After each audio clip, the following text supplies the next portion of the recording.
Bismillahirrahmanirrahim. Assalamualaikum warahmatullahi wabarakatuh.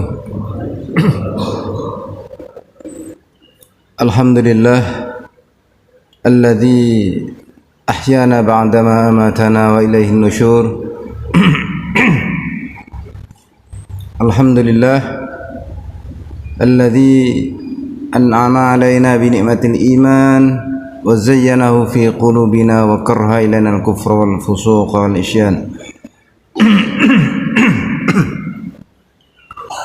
فنحمده ونستعينه ونستغفره ونتوب إليه ونعوذ بالله من شرور أنفسنا وسيئات أعمالنا من يهد الله فلا مضل له ومن يضلل فلا هادي له ونشهد أن لا إله إلا هو وحده لا شريك له ونشهد أن محمدا عبده ورسوله لا نبي بعده ونصلي ونسلم على هذا النبي الكريم وآله وصحبه والتابعين وعلى كل من والاه إلى يوم الدين. أما بعد فيا معاشر المؤمنين rahimakumullah, saudara-saudaraku kaum mukminin jamaah subuh Masjid Syuhada yang dimuliakan Allah dan saya muliakan karena Allah. Alhamdulillah wa syukurillah, pagi ini Allah Subhanahu wa taala kembali menghidupkan kita setelah mematikan kita semalaman dalam keadaan sehat walafiat, dalam keadaan tidak kurang suatu apapun.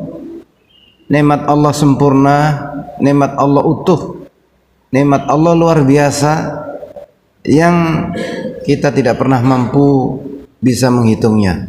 Wa in ta'uddu ni'matallahi la tuhsuha. Sekiranya engkau hitung-hitung nikmat Allah, tentu kamu tidak akan mampu menghitungnya. Karena itu syukur dan syukur itulah kalimat pertama dan utama untuk senantiasa kita hadirkan dalam hati kita, untuk kita tunjukkan dalam bentuk amal-amal yang nyata di hadapan Allah Subhanahu wa taala bahwa kita adalah hamba-hambanya yang bersyukur. Jamaah yang dimuliakan Allah, saya agak lupa. Terakhir saya di sini sekitar 2 bulan atau 2 bulan yang lalu ya. Di tempat ini juga membahas tentang manajemen kematian. Ya. Betul ya? Manajemen kematian. Bahwa kematian itu adalah suatu peristiwa alami mengikuti sunnatullah ya, yang Allah Ta'ala berikan kepada kita untuk kita hadapi, kita kelola dengan benar ya. Jadi kematian itu sesuatu yang alami berdasarkan sunnatullah dan kita diperintahkan oleh Allah Ta'ala untuk mengelolanya. Bagaimana kita mengelola kematian? Ya, tempo hari kita jelaskan kematian itu walaupun datangnya rahasia Allah Subhanahu wa taala ya, tapi dia dihadirkan kepada kita dalam kepastian yang sudah bisa kita prediksi. Yang tidak bisa kita prediksi itu waktunya, tetapi kepastian datangnya sudah bisa kita prediksi. Bahkan kita prediksi bukan sekedar prediksi, tapi dia adalah sesuatu yang pasti. Dan Allah sebutkan kematian itu melalui 2 cara atau 2 jalan atau 2 bentuk, 2 sifat, yaitu husnul khotimah dan su'ul khotimah. Nah, kita diperintahkan oleh Allah Ta'ala untuk memilih, mau pilih yang mana? Ya, tentu kita semua memilih kematian yang husnul khotimah ya. Apakah kita bisa memilih? Bisa. Dan itu kembali kepada kemauan kita. Kita mau milih yang mana? Mau milih yang su'ul khotimah atau milih yang husnul khotimah? Karena pilihan kita husnul khotimah, maka jalan husnul khotimah itu yang harus kita tempuh. Dan kita menempuh jalan husnul khotimah, maka Allah Ta'ala memastikan akan memberikan juga husnul khotimah. Ada pertanyaan dari Pak Zainal waktu itu, bagaimana dengan hadis ya yang menyebutkan tentang seseorang sepanjang jalan hidupnya sebagai orang baik, ahlul hasanah, kemudian ada ketetapan takdir bahwa dia adalah ahlun nar, maka sebelum menemui kematiannya yang jarak antara dia ya dengan surga itu tinggal sejengkal, tiba-tiba dia didahului oleh catatan takdirnya, maka dia pun kemudian beramal dengan amal ahli neraka, maka dia pun masuk neraka. Sebaliknya, ada orang yang seumur-umur itu melakukan amal-amal ahli neraka, tapi karena catatan dalam takdir dia adalah ahli surga, maka sebelum meninggal dunia tinggal sejengkal jaraknya dengan surga, tiba-tiba dia beramal dengan amal ahli dengan neraka ya, dengan neraka, tiba-tiba kemudian dia beramal dengan amal ahli surga, maka dia pun kemudian masuk surga. Bagaimana dengan hadis itu? Disebutkan di situ bahwa dia beramal dengan amal ahli neraka, maka dia masuk neraka. Dia beramal dengan amal ahli surga, maka dia masuk surga. Amalnya lah yang menentukannya, bukan takdirnya itu sendiri. Nah, kemudian ketika itu kita bahas tentang takdir ya. Takdir itu adalah rahasia Allah Ta'ala, kehendak Allah murni yang tidak bisa dicampur oleh kehendak siapapun. Tetapi Allah Ta'ala di dalam memberikan takdirnya itu mengikuti kemauan manusia. Takdir di Lauh Mahfud itu sudah Allah Ta'ala tetapkan, tetapi setiap saat Allah Ta'ala mengubah takdirnya dengan apa? Dengan doa-doa hambanya ya, dengan doa-doa hambanya. Ketika hambanya itu berdoa dan doa itu benar doanya, doa yang sungguh-sungguh, maka pasti diijabah oleh Allah Subhanahu wa Ta'ala, karena Allah memastikan bahwa doa setiap hambanya itu pasti diijabah. Iya, diijabah sesuai dengan amalnya. Wa idza sa'alaka 'ibadi anni fa inni qarib ujibu da'watad da'i idza da'ani falyastajibu li wal yu'minu bi la'allahum yarsyudun. Dan apabila hambaku bertanya kepadamu Muhammad tentang aku ya, maka katakanlah fa inni qarib, aku ini dekat. Ujibu da'watad da'i, aku mengabulkan doa hamba-hambaku, aku mengabulkan permintaan hamba-hambaku. Idza da'ani, apabila mereka berdoa kepadaku. Falyastajibuli, syaratnya maka hendaklah mereka istijabah kepadaku, mengikuti arahanku, mengikuti perintahku, mengikuti petunjukku. Wal yu'minu bi, dan hendaklah mereka beriman kepadaku. Ketika kita istijabah kepada Allah Ta'ala, mengikuti arahan Allah, tuntunan Allah Ta'ala, dalam keadaan kita beriman, maka tidak ada alasan bagi Allah untuk tidak mengabulkan doa-doanya. Intinya doa-doa kita pasti akan diijabah oleh Allah Ta'ala ketika memang doa kita benar iya. Dan itu akan menjadi jalan hidup kita. Bagaimana dengan takdirnya? Takdir suka-suka Allah, tinggal dirubah saja kalau nggak sesuai ya. Sesungguhnya tidak ada yang memperpanjang umur seseorang kecuali amal soleh, dan sesungguhnya tidak ada yang bisa mengubah takdir kecuali doa. Jadi umur seseorang itu bisa diperpanjang oleh Allah Ta'ala dengan amal-amal soleh. Ada dua makna di sini. Makna yang pertama, makna kualitatif. Mana kualitatif artinya usia kita bisa pendek, tetapi makna atau kebermaknaan dari kehidupan kita bisa sangat panjang. Karena sesungguhnya hidup itu adalah kebermaknaan kita ketika kita ada di dunia ini. Ada orang itu yang usianya pendek, tetapi legasinya, tinggalan kebaikannya itu seumur-umur. Para ulama, para masyayikh yang sekarang meninggalkan at-turath al-islamiyah, warisan-warisan kitab-kitab ya, yang sampai sekarang dikaji ya. Al-A'immah al-Arba'ah, imam yang 4, Imam Malik dengan Muwatta'nya ya, Imam Hanafi dengan murid-muridnya, walaupun beliau tidak menulis sendiri langsung buku-bukunya. Imam Syafi'i ya dengan kitab-kitabnya ya.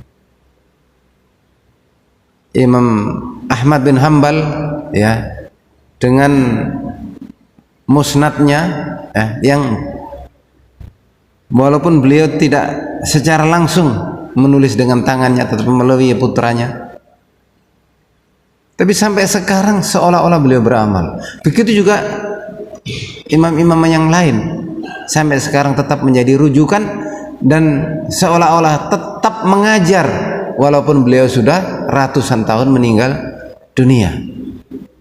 Itu umurnya menjadi panjang secara kualitatif, tapi bisa juga menjadi panjang umur seseorang dengan atau secara kuantitatif.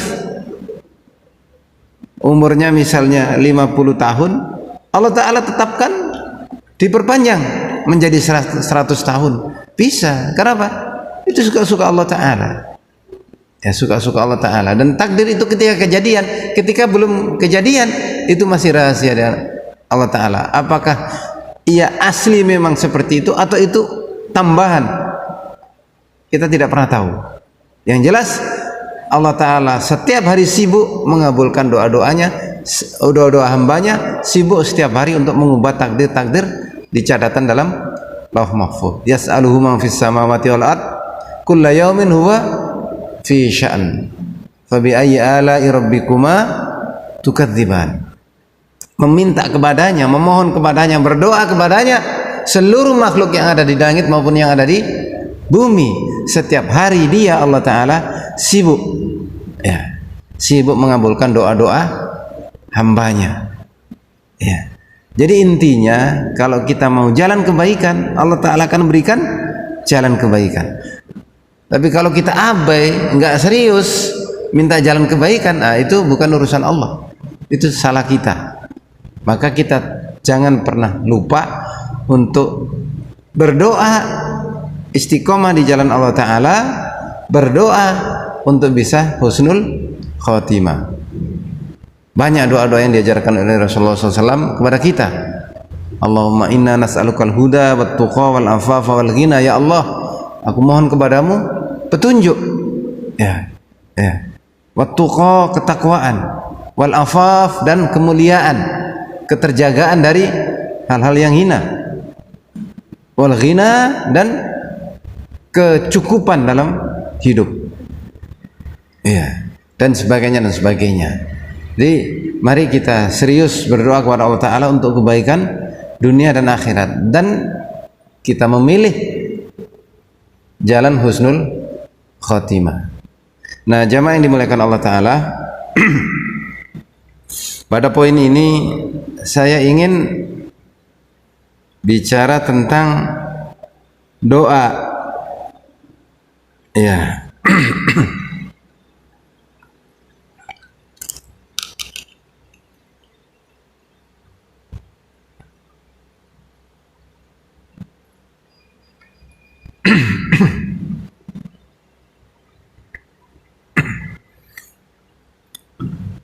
Jadi doa itu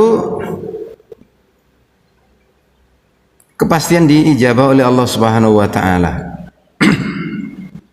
ya, dengan tentu syarat-syarat.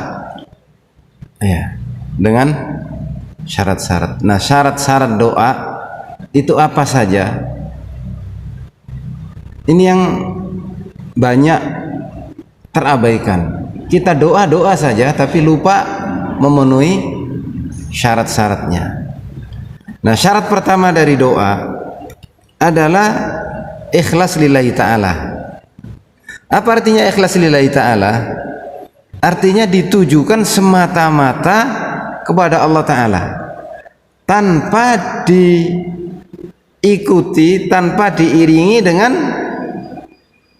syirik, tanpa diiringi dengan permohonan kepada selain Allah Subhanahu wa Ta'ala. Ya.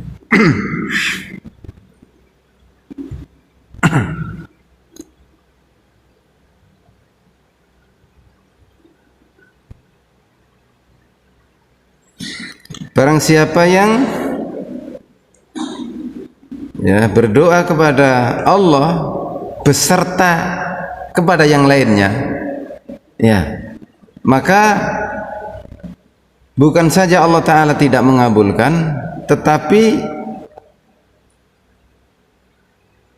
malah Allah Ta'ala akan murka. Ini sedang kita cari ayatnya.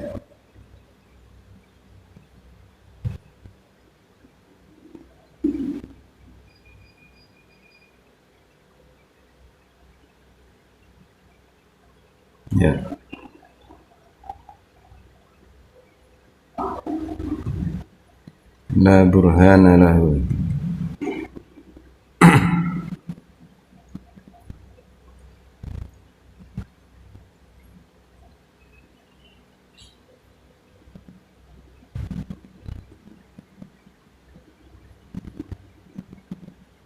Nah, ini real.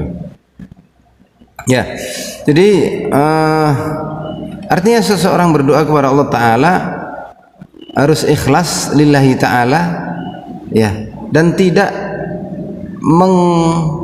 menyertakan harapan doa itu kepada yang lain selain Allah Subhanahu wa Ta'ala. Biasanya seseorang itu merasa tidak yakin doanya dikabulkan oleh Allah Ta'ala. Karena merasa tidak yakin, maka kemudian dia mencari-cari sandaran, mencari-cari wasilah, mencari-cari penyambung doanya, penyambung doanya yang ditujukan kepada selain Allah Subhanahu wa Ta'ala. Pengen selamat, doanya doa selamat, tapi bersama dengan doa selamat itu dia juga bersandar kepada jin, supaya menjaga keselamatannya. Nah, ini tidak dikabulkan doanya karena dia tidak ikhlas. Dia menyertakan doanya disertai dengan perbuatan syirik, dengan benda atau tanpa benda, atau kadang-kadang orang, bahkan orang yang sudah meninggal dunia dijadikan wasilah. Nah, ini membuat doa-doa menjadi tidak terkabul. Bagaimana dengan orang-orang yang bukan hanya berbuat syirik, bahkan tidak beribadah kepada Allah Ta'ala, tapi kok dia doa atau permintaannya, kemauannya, keinginannya dikabulkan? Nah, ini bab beda, bab lain. Itu bukan istijabah doa, tapi itu babnya bab istidraj. Bab istidraj, lain soal. Kalau ada orang maksiat, ahli maksiat, ahli syirik, jauh dari Allah Ta'ala, tapi kok keinginannya itu dipenuhi oleh Allah Subhanahu wa Ta'ala, itu babnya bab istidraj. Ini mohon maaf ada problem, jadi enggak mau muncul ini. Jadi itu syarat-syarat yang pertama ditujukan kepada Allah Subhanahu wa taala murni.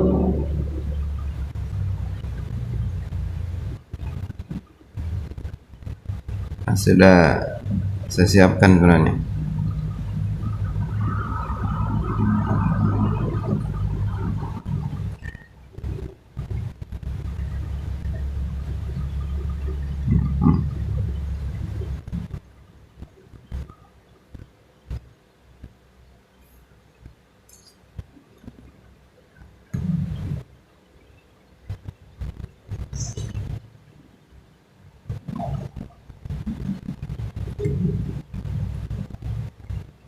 Oh, astagfirullahaladzim. Iya. Gak bisa muncul. Kelupaan, ternyata filenya ada di sini. Belum dicolok. Iya. Seumur-umur juga nggak bisa. Iya.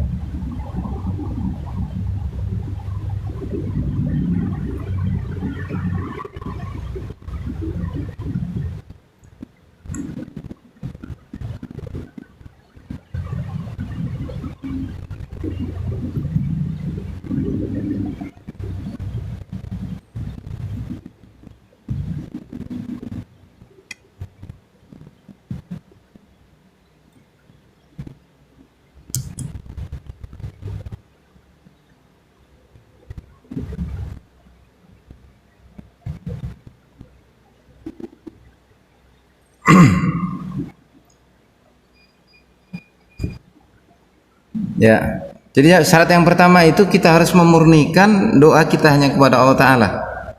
Ya. Wa may yad'u ma'allahi ilahan akhar la burhana lahu bi fa innama hisabu inda rabbih innahu la yuflihul kafirun. Dan barang siapa yang berdoa kepada selain Allah Ta'ala, beribadah kepada selain Allah Ta'ala tanpa bukti-bukti yang benar, ya, tanpa hujjah, fa innama hisabu indallah, maka perhitungannya di hadapan Allah Subhanahu wa taala. Ya. Innahu la yuflihul kafirun, sesungguhnya tidak pernah beruntung orang-orang yang kafir. Yang kedua, berdoa harus dengan sungguh-sungguh. Ya. Apakah ada Ustadz orang yang berdoa tapi tidak sungguh-sungguh? Banyak. Ya. Karena dia tidak memahami makna sungguh-sungguh dalam berdoa. Ya. Rasulullah SAW bersabda, "Ud'ullaha wa antum muqinuna bil ijabah." Berdoalah kamu kepada Allah Ta'ala dalam keadaan kamu yakin diijabah. Wa'lamu anna Allah la yastajibu du'aan min qalbin ghafilin lahin. Dan ketahuilah sesungguhnya Allah Ta'ala tidak bakal mengijabah doa-doa yang lahir dari hati yang lalai, yang sembrono, ya, yang main-main. Ya. Di hadis lain Rasulullah SAW bersabda, "Idza da'adukum falyu'zim fid du'a." Apabila salah seorang di antara kalian berdoa, maka hendaklah dia berdoa dengan sungguh-sungguh, dengan serius. Wala yaqul Allahumma in syi'ta fa'tini. Dan jangan pernah mengatakan ya Allah apabila engkau berkehendak berilah. Ya.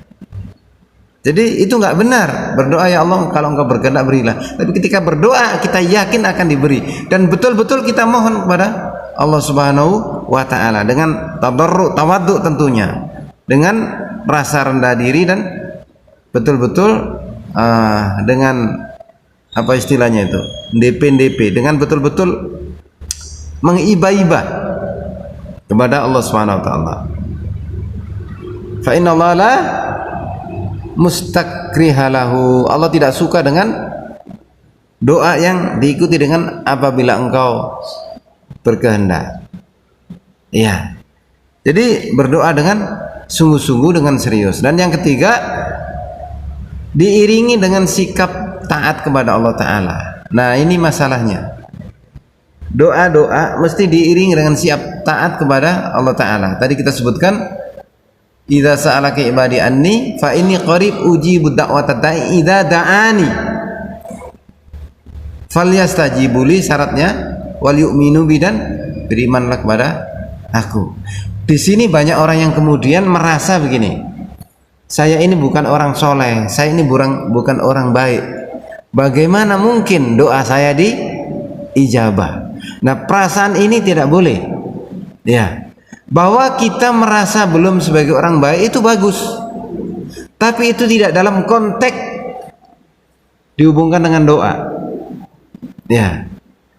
Karena ketika itu kita hubungkan dengan doa, maka kita menjadi tidak berdoa. Berarti kita tidak yakin diijabah oleh Allah Subhanahu wa taala. Memang ini ada dilema pemahaman di sini. Salah satu di antara penghalang doa, ya, seandainya ada waktu nanti kita bisa perdalam ini. Salah satu di antara penghalang terkabulnya doa adalah perbuatan maksiat. Ya. Kalau orang berbuat maksiat itu mengotori hatinya, dan itu yang kemudian menjadi penghalang bagi doanya. Makanya dalam adab doa, ini bukan syaratnya, tetapi adab doa, sebelum doa didahului dengan istighfar. Ya, didahului dengan istighfar. Minta agar Allah Ta'ala menghapuskan dosanya.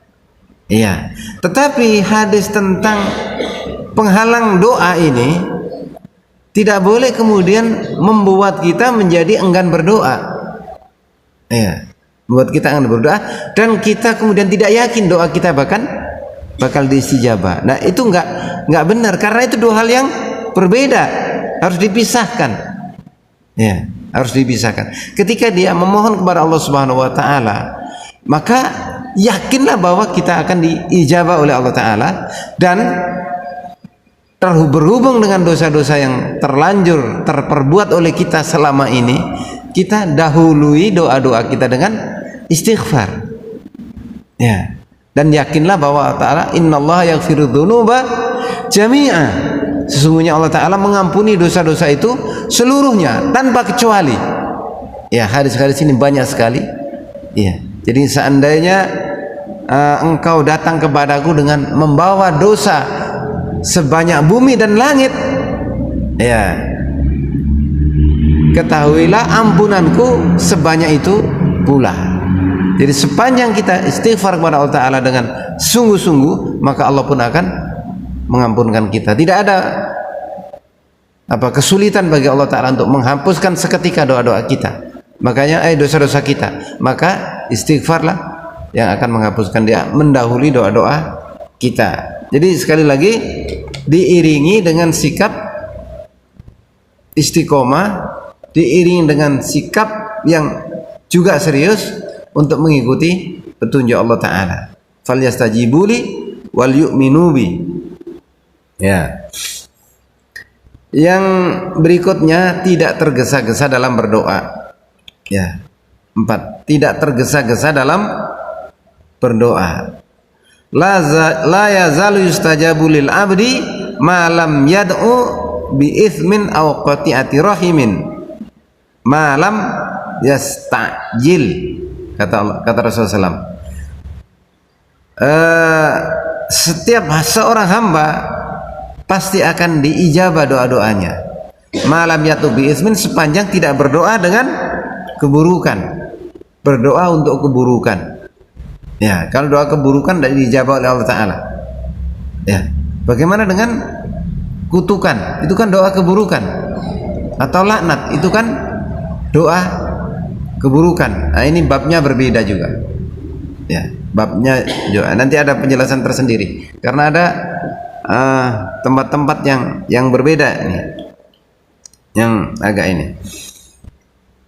Malam yasta'jil, sepanjang dia tidak tergesa-gesa. Apa artinya tergesa-gesa? Tergesa-gesa itu ketika belum diijabah secara kasat mata, dia merasa tidak dijabah oleh Allah Ta'ala, kemudian dia bosan terus tidak mau berdoa lagi. Nah, ini yang tidak benar. Doa tidak boleh ada bosannya, harus terus-menerus kita sampaikan. Kalau secara kasat mata belum tampak kita diijabah, bisa jadi sudah diijabah dalam bentuk yang berbeda, bentuknya dengan dihindarkan dari hal-hal yang tidak kita kehendaki, atau dengan keburukan-keburukan yang akan menimpa kita. Bisa jadi juga seperti itu, karena salah satu bentuk istijabah doa itu diganti dengan yang lebih baik, ya, dengan yang lebih baik. Yang kelima,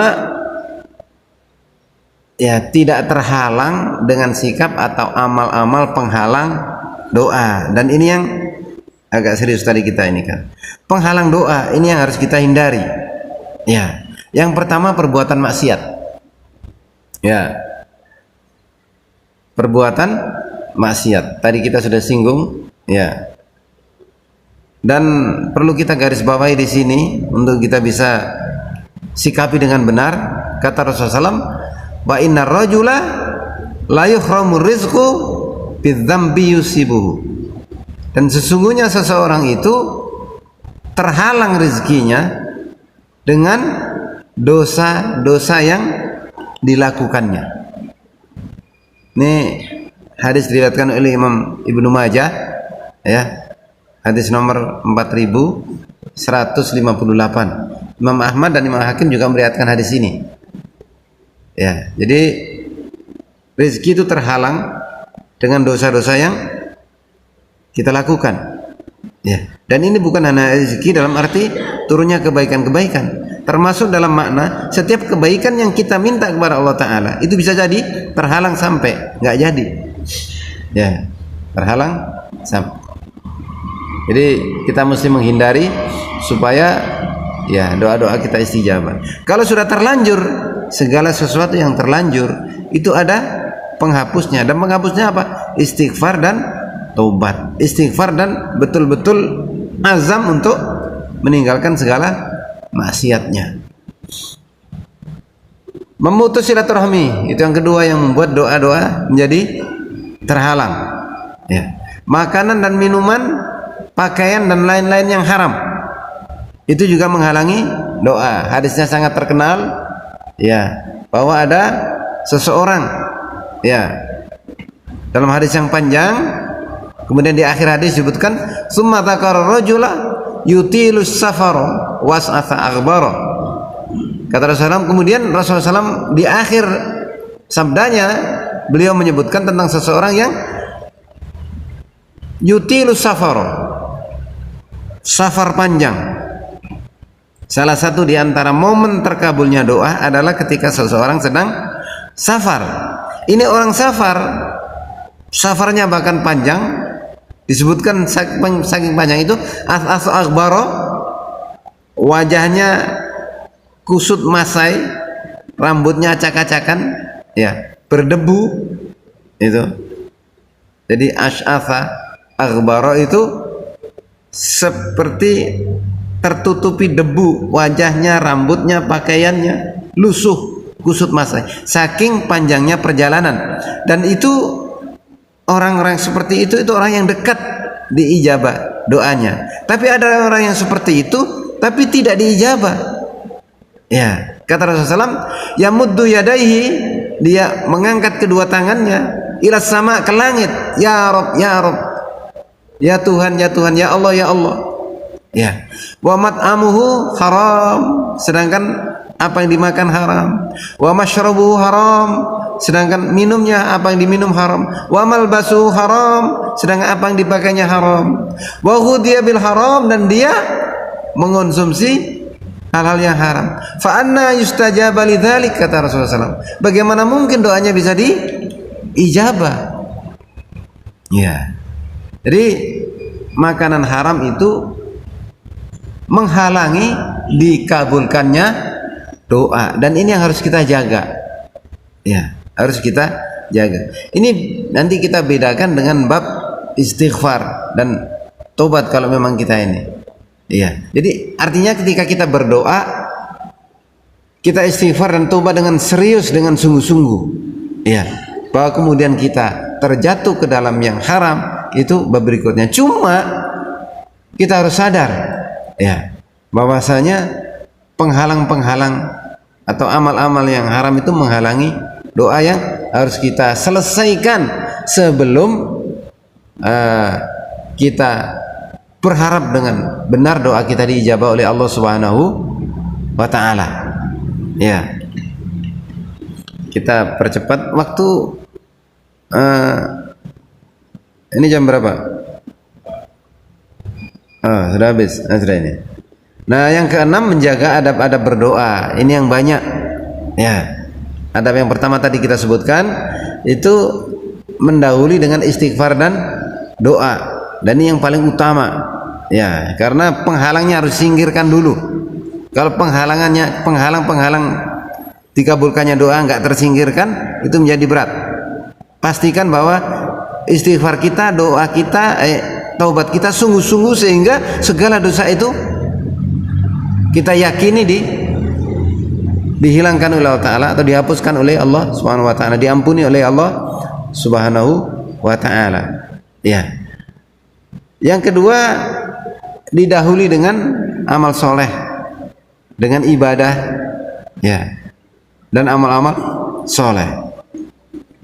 Ibadah dan amal soleh itu fungsinya selain menghapuskan doa-doa, ya, juga membuka kasih sayang Allah Ta'ala, membuka kedekatan hubungan dengan Allah Subhanahu Wa Ta'ala. Ya. Yang ketiga, mendahului doa dengan sedekah.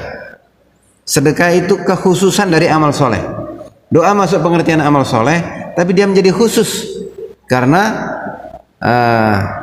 memang disebut secara khusus. Tasaddaqu wa dawaw mardakum bis sadaqah, fa inna sadaqah tudfi'u anil aghrad wal amrad. Bersedekahlah kamu dan mintalah kesembuhan dengan sedekah. Fa inna sadaqah tudfi'u anil aghrad wal amrad. Karena sesungguhnya sedekah itu, ya, menghapuskan atau menolak segala penyakit, al-a'rad wal amrad, ya, segala gejala-gejala dan penyakitnya. Nah, sedekah, maka ketika kita ingin doa kita mustajab, dikabul oleh Allah Subhanahu Wa Ta'ala, dalam keadaan kita penuh dosa, dalam keadaan kita merasa sedikit amal, nah, maka sedekahlah, ya, dengan harapan sedekah itu sebagai wasilah dikabulkannya doa kita. Mengutamakan berdoa di waktu-waktu yang mustajabah. Nah, pilih waktu-waktu yang mustajabah, waktu-waktu yang dikabulkannya doa. Setiap waktu sesungguhnya mustajabah, tetapi ada waktu-waktu yang Allah Ta'ala istimewakan. Waktu yang pertama, ya, itu pada hari Jumat. Pada hari Jumat itu hari-hari ijabah doa. Kita tidak baca hadisnya karena waktu kita pendek. Yang kedua, pada pertiga malam terakhir. Pada pertiga malam terakhir. Jadi kalau dalam sepekan itu ada hari istimewa, namanya hari Jumat. Dalam sehari itu ada jam-jam istimewa, dan jam istimewa itu adalah di dini hari atau sepertiga malam terakhir menjelang subuh. Itu adalah saat-saat dikabulkannya doa. Yanzilu Rabbuna tabaraka wa ta'ala kulla lailatin ila sama'id dunya. Setiap malam Tuhan kita Allah Ta'ala itu turun dari langit dunia. Hina yabqa thulutsal lail, ketika tersisa sepertiga malam al-akhir, yang akhir. Yaqulu wa may yad'uni fastajibu lahu. Siapa yang berdoa padaku pasti akan aku kabulkan. Wa may yas'aluni fa'utiyahu. Siapa yang minta kepadaku pasti akan memberi. Wa may yastaghfiruni faghfir lahu. Dan barang siapa yang minta ampun kepadaku pasti akan aku ampuni. Hadis Sahih Bukhari.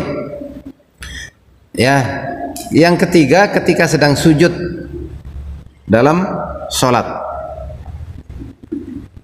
di hari yang paling baik, Jumat, di waktu yang terbaik sepertiga malam, di detik-detik yang terakhir yang terbaik, ketika sedang sujud, di sujud pertiga malam di hari Jumat.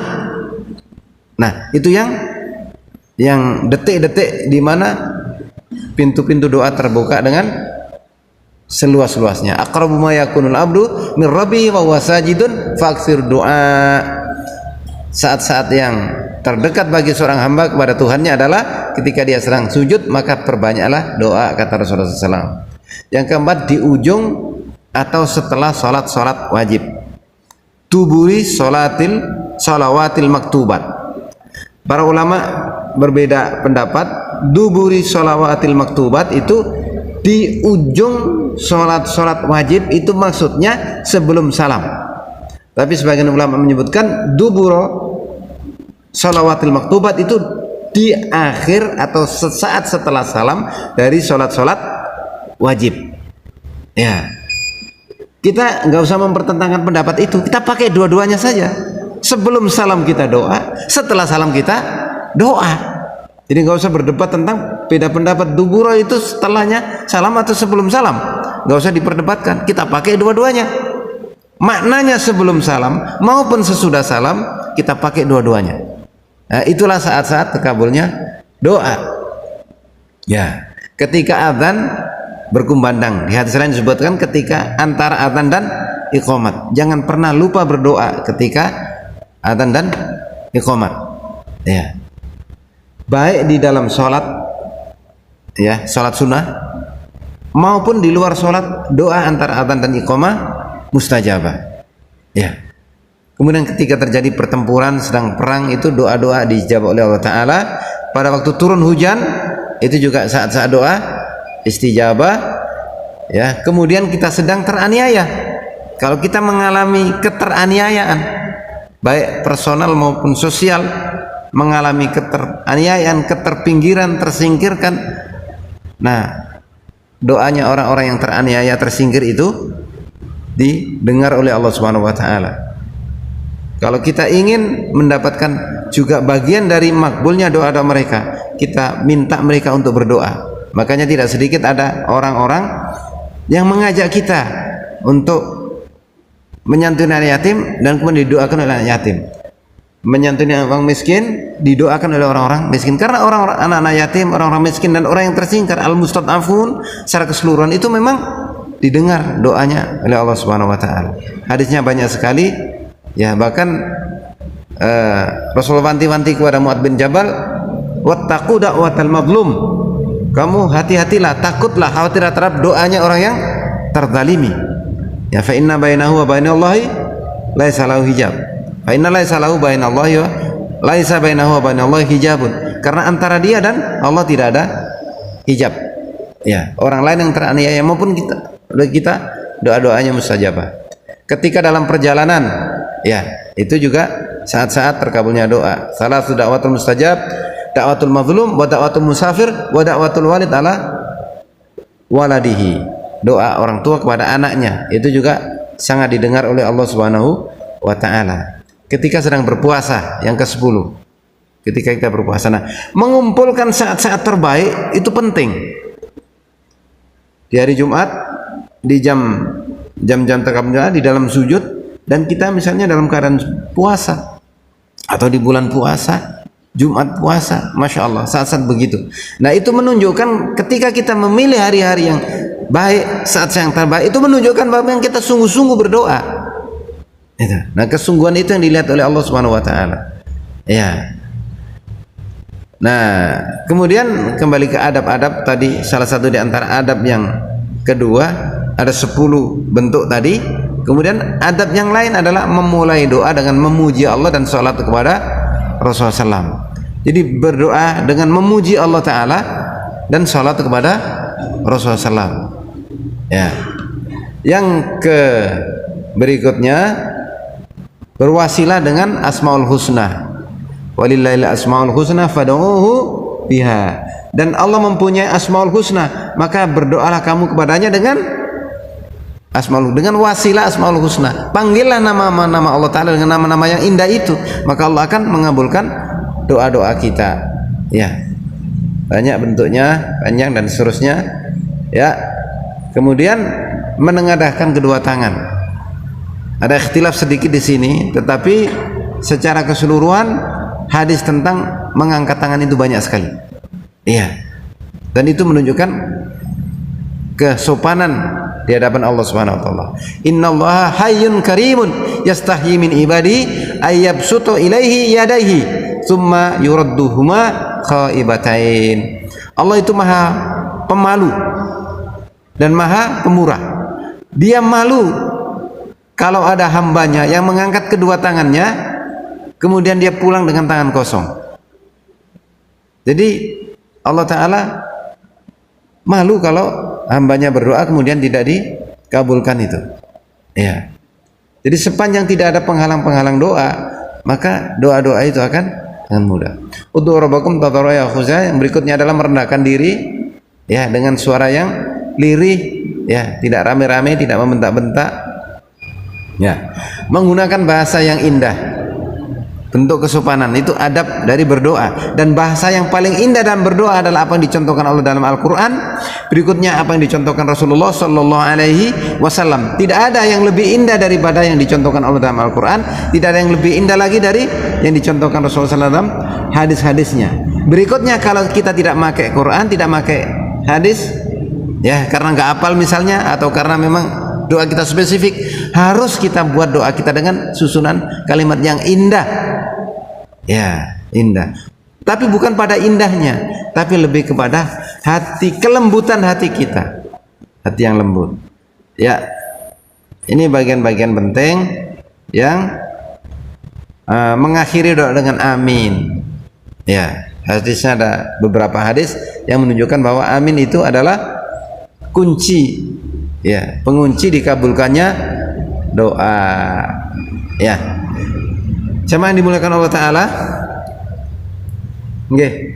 waktunya sudah habis dan diingatkan, mohon maaf tidak ada kesempatan untuk kita tanya jawab. Saya merasa perlu mengangkat persoalan ini karena rangkaian dari husnul khotimah tadi, ya, kebaikan dunia akhirat kita itu ada pada kita, ya, ada pada amal-amal kita, dan amal kita mengiringi doa kita, itulah yang akan mengantarkan apa yang kita cita-citakan fid dunya hasanah wa fil akhirati hasanah, dan kita husnul khotimah di hadapan Allah Subhanahu wa taala. Mohon maaf atas segala kekurangan. Hadanallahu yakum ajmain. Wastaghfirullaha wa lakum. Wassalamualaikum warahmatullahi wabarakatuh.